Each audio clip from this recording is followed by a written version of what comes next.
This is Fibre Systems TV with Mark Collins of CityFibre, just a week after the historic announcement with Vodafone.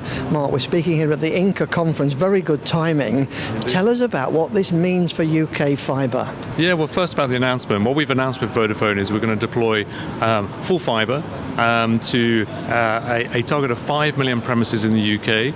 Initial tranche of that is 12 cities, 1 million premises. We want to do that over the next 4 years, and then by 2025 expand that to 5 million premises of the UK.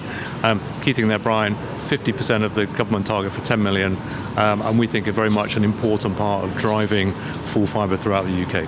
Because it's going to make a dramatic difference, I guess not just to you, but it's going to pull other people to get us to 100%. No, I think what we're seeing is the altnets. There's an encouragement for the alternative network providers to be playing their part. So in addition to CityFibre, we have GigaClear in the rural areas, hyperoptic in its markets.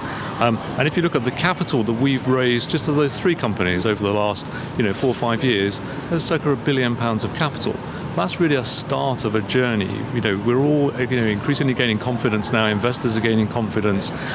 We're supported by a very good policy environment in the UK to deliver that full fibre. And I think working in collaboration, both ourselves and the work we're doing with Vodafone, our networks will be wholesale networks that other service providers can use, continuing to work in collaboration with the industry. I think actually the altnets alone can deliver 10 million premises, and if Openreach were to do their 10, there's potential there for 20 million premises. That's 80% of the UK. We're almost there. It's tremendously encouraging. In 1 minute we keep hearing from Europe how backward and how far behind we are, and suddenly we take this leap forward. What's the next step with Vodafone now? Well, our next step is really kind of moving that now into planning, into build, get shovels in the ground, which we want to do early part of next year. We're working with the cities now. The announcements of which cities we'll go to first will start to come out over the coming months. But it's really to get shovels in the ground, get constructing, and get those homes and businesses connected. Because CityFibre has had tremendous growth since you started. I think you're already in 40 cities. Just give us an update. Well, 42 now. We always said that we saw an opportunity for the model we're doing about building an open access, wholesale-only fibre infrastructure, which is a real competitive alternative to Openreach. We saw the opportunity for ourselves that could be deployed in 100 towns and cities in the UK. We think we're 42% of the way there.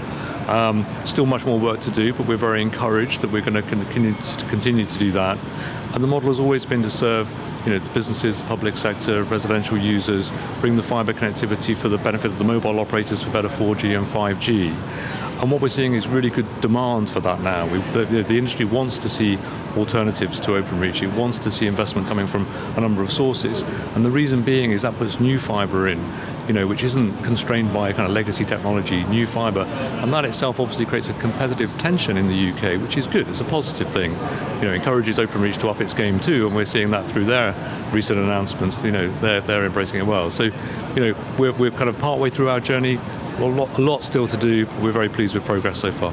Well, it sounds like it's great news for CityFibre, but great news for the country. Thank you for joining us. Thank you, Brian. Thank you.